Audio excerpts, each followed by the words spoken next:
right, South Korean protesters joined by North Korean defectors in Seoul on Tuesday, urging the president to address the North's human rights record in his Vietnam summit with Kim Jong Un. Joining us to discuss that and more, and all the biggest issues that we think will be on the table, Fox News contributors Leslie Marshall and Morgan Ortagus. Great to have you both with us. Hi, Shannon. Good to be here. All right, Morgan, I want to start with you on that. Politico has a headline saying Trump's blind spot on North Korea could sink a deal. It says President Donald Trump has banked his North Korea policy on selling Kim Jong Un on a future of prosperity and riches.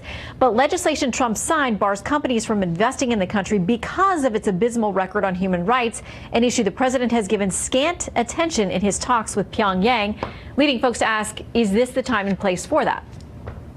Well, it's always the time and place to bring up human rights. Absolutely, Shannon. And you know, I don't know where Politico gets that headline from because, you know, the president has not yet met with him. I think by the time we all wake up in the morning, they will be having that dinner. But I think human rights should be at the front of the table always. But you have to ask yourself, how do we get there? I think that there's a couple things that will likely get put on the table tomorrow that actually were put in the table back in the 90s. So there may be the establishment of liaison offices. That's been talked about before, but never fully happened.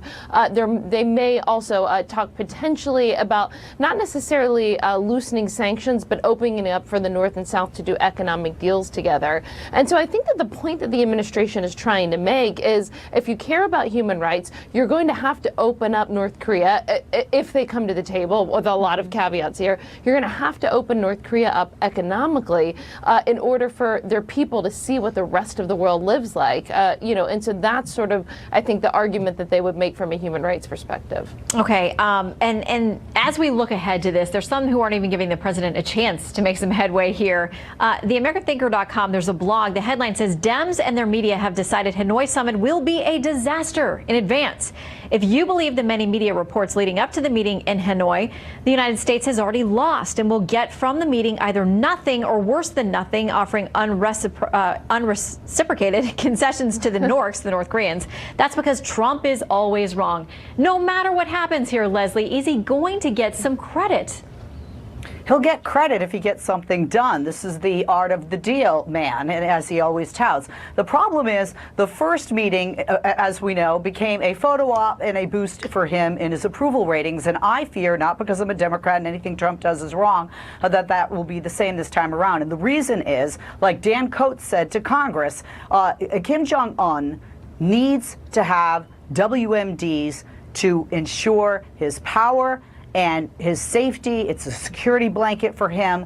And the president, our Secretary of State, have already pulled back from discussion of full denuclearization, which is what this has to be. We are really tough with Maduro in Venezuela, but with North Korea, it's an entirely different game with this dictator, and we have to ask ourselves why. And speaking of being tough with this dictator, let's talk about being tough with human rights. The president has made it harder for NGOs to get assistance to those victims of human rights, and that's something he could, with his love affair with Kim Jong Un, pave the way for to talk about without saying how it would benefit economically, just playing to the ego of Kim Jong Un. Can I answer that, Shannon? The reason why it's different is because North Korea has nuclear weapons and are actively working on the capability to hit the United States. Venezuela does not have that, and so it's an entirely different calculation whenever you could literally enter into a nuclear war with another country.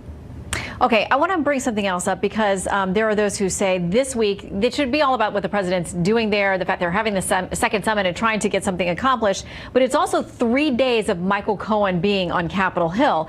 The Washington Post tonight is breaking some news. They say, we can only attribute to them, we're working to verify these things, that Cohen will describe President Trump in his testimony as a racist con man who knew that an advisor was in contact with WikiLeaks and among other things. So those hearings are happening this week. Jason Chaffetz, a former congressman and chair of the Oversight Committee, writes this. He says the hearing's an obvious attempt to embarrass the president and preemptively undercut any goodwill his peacemaking with North Korea might generate. One has to wonder why, of all the days available on the calendar, the Democrats selected this particular day, undermining the longstanding tradition of avoiding such proceedings while a president is overseas. Leslie? I honestly don't think, I haven't heard from anybody in my neck of the woods that this was planned to have the president overseas, and they looked at the calendar. I mean, this was planned. As a matter of fact, it was originally planned and delayed, if you recall. And it's been moved, yeah.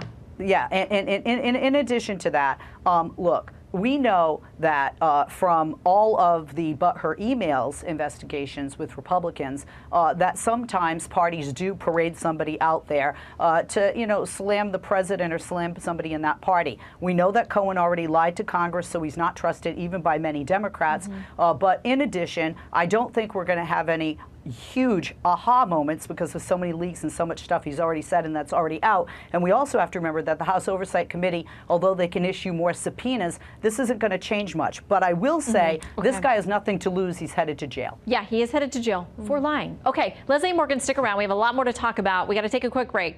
We'll be right back. All right, we're getting breaking news tonight from Politico. They say they've got an early copy of what Michael Cohen plans to testify about tomorrow, what he's going to say. He says that in this testimony, he's going to say the president's a con man and a cheat who knew that Roger Stone was communicating with WikiLeaks. So let's bring back our Fox News contributors, Leslie Marshall and Morgan Ortagus, to talk about this. And looking at this, again, coming from Politico, they say also that this is part of what Cohen's going to say tomorrow as he testifies, and the world will be able to watch this. He says, I'm here under oath to correct the record, to answer the committee's questions truthfully, and to offer the American people what I know about President Trump. He says, I recognize that some of you may doubt and attack me on my credibility. Morgan, I don't know how this is anything but partisan tomorrow when he says those words and has this hearing. Yeah, I just don't know what you believe. I mean, he swore under oath the last time he was in front of Congress, and it's one of the things that he's in trouble for lying. He also has hired not just attorneys. He's hired very political attorneys to represent him here. They are clearly cultivating a brand and an image. He's going to jail, so if people want to believe this tomorrow, that's fine. They can. I think that this is part of theater, part of the theme that we're going to see, that the Democrats, just in case the Mueller report is not the big, kabam that they thought it was going to be, they're starting to set up the pieces for an impeachment case if the Mueller report doesn't reveal what they had expected it to reveal these past 2 years. Yeah, and Leslie, listen, I mean, to its credit, for the most part, we've heard very little out of the Mueller report as it's coming together. They've been pretty good about keeping things under wraps, but we're now hearing that there are Democrats who are obviously thinking it's not going to be that slam dunk, as Morgan said, and they are going down other avenues. I can't imagine that Michael Cohen, as you said, there are people on both sides of the aisle that have reason to distrust him. He's going to get a lot of attention tomorrow, but I don't know that he's going to persuade anybody who's already either a big supporter of the president or a critic of the president from moving off those positions. Absolutely. You're 100% right, Shannon, because this is something that when you have televised testimony from somebody like Michael Cohen, or even somebody perhaps who hasn't lied to Congress, who is there for the first time, you're looking at somebody who is basically being tried in the court of public opinion because he's already going to jail. And like you said, the people have made up their mind. The people that like the president look at him as a liar, and the people that don't like the president are hoping that he's going to be truthful. We got to leave it there.